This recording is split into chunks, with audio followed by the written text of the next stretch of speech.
with Jefferson Community Health Life. We are very thankful for the partnership with Heartland Bank that makes this possible. And without further ado, I am going to ask Lucas Schwarzenberger to come up. Lucas is the Vice President and General Counsel for Heartland Bank. Did I get that right? That's correct. And we're going to let you start us off. Perfect. I was really impressed with how you pronounced my last name. Schwarzenberger, obviously not the easiest thing to pronounce. Very German, but you did a phenomenal job with almost no practice, so worked out. Well, thank you all for joining us today. My name is Lucas Schwarzenberger. I'm Vice President and General Counsel for Heartland Bank. And I just wanted to come and share a few thoughts. Heartland Bank is very thrilled just to be involved with this process, involved with this fundraising effort. The THINK Surgical Robotic System for knee replacement allows JCH&L the opportunity to provide an even greater quality of care for its patients, and this is exactly the type of project that we want to be involved with. Our bank was founded in 1899, and we've always believed in the importance of community banking. Community banks are locally owned, locally operated, and they rely on local decision makers. And we offer competitive rates for deposits, and we reinvest those deposits into loans to local businesses, local farms. Also, obviously, we provide financial services advice, trust services. We love doing business with you, but we also want to be a good corporate citizen. We support local projects so that we can keep our rural areas strong. We want you, your kids, and your grandkids to have the best quality of life available out here in rural Nebraska. And really, we support our community through two charitable arms, the Earl and Jessie Wilkins Fund and the Heartland Bank Foundation. The Earl and Jessie Wilkins Fund was established to honor the legacy of Earl Wilkins. Earl Wilkins was the first member of the Wilkins family to be involved with Heartland Bank. He started working there in the early 1900s and then took ownership in about 1937.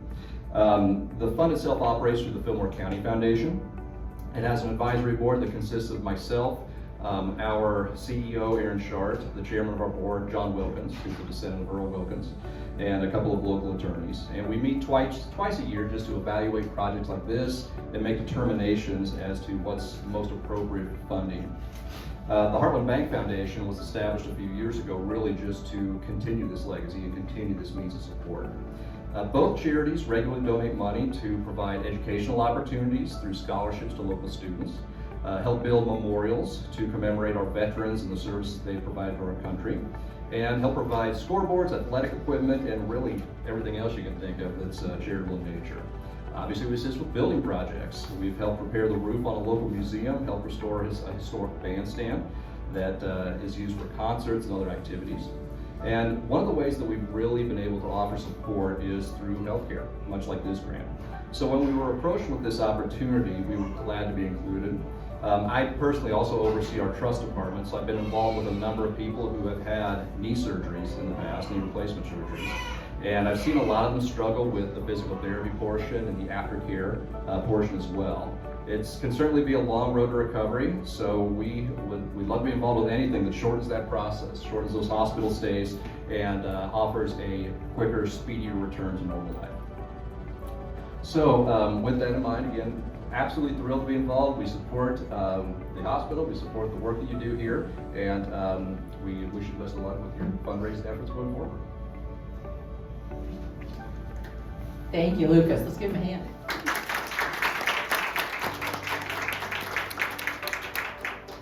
Our CEO is Holly Wolf, and Holly has a few words to say as well.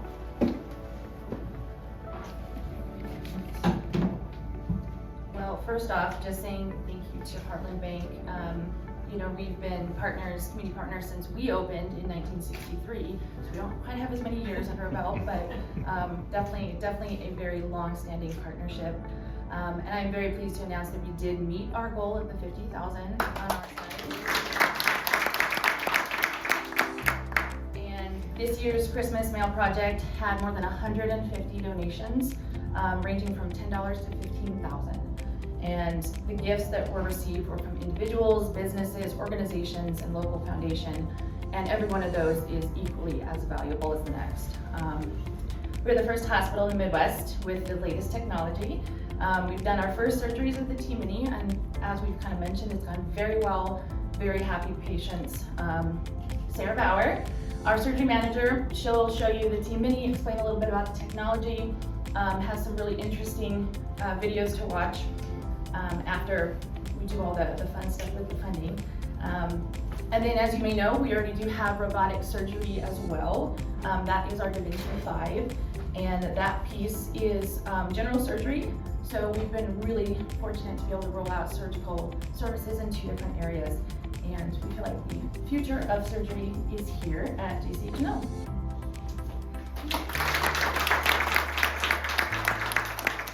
Thank you, Holly.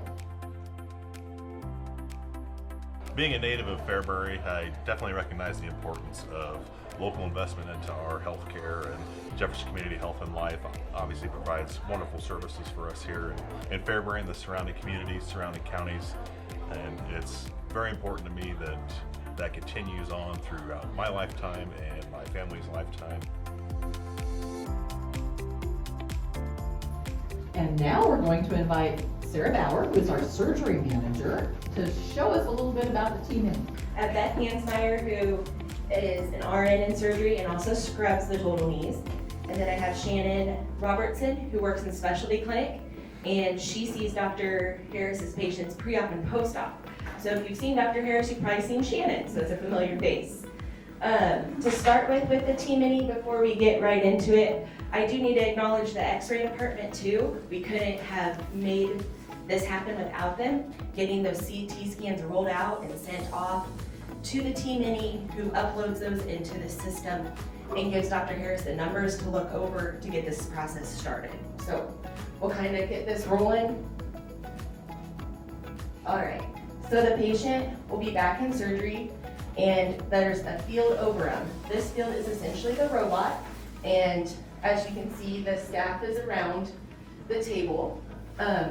On the screen, he would be looking at what those implants will look like inside the knee, and from those CT images, he'll be able to see what the flexion looks like, be able to make adjustments to your tibia, to your femur, and adjust those accordingly to give you the best possible outcome. So he will be doing all that initially when you get in there, and probably pre-operatively as well. Then the knee itself would be opened. They'll place the arrays, and those read back to the robot. And then, as you can see, there's active tracking that is happening to that robot. And that gives him all the numbers to be able to see what it's gonna look like. The robot will not let him make a cut or put in a pin that's not within 1/2 millimeter of where it's supposed to be. So he uses a digitizer that Beth has in her left hand, and that digitizer points to those points to make sure that the accuracy is very precise when doing this. And so it is all surgeon guided, just robot led. It just will not let you make those cuts without being within 1/2 millimeter of the correct spot. So it's making her be very precise with the robot. Idiot proof, right? Yeah. It'll show them the medial and lateral flexion and make sure that he's happy with those, or if any adjustments do need made before they place the permanent implants.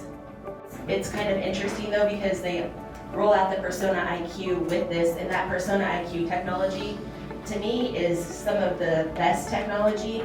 It's similar to a pacemaker or defibrillator technology that they use for hearts.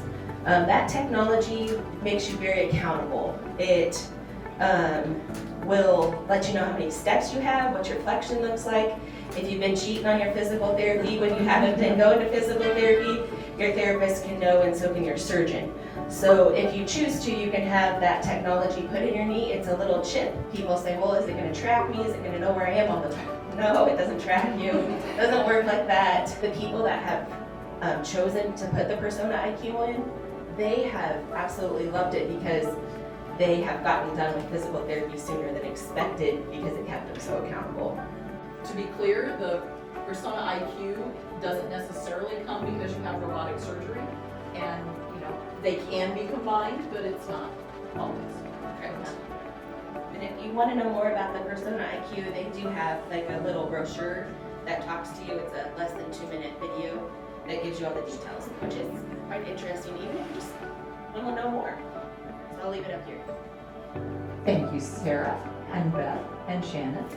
and Lucas and Holly.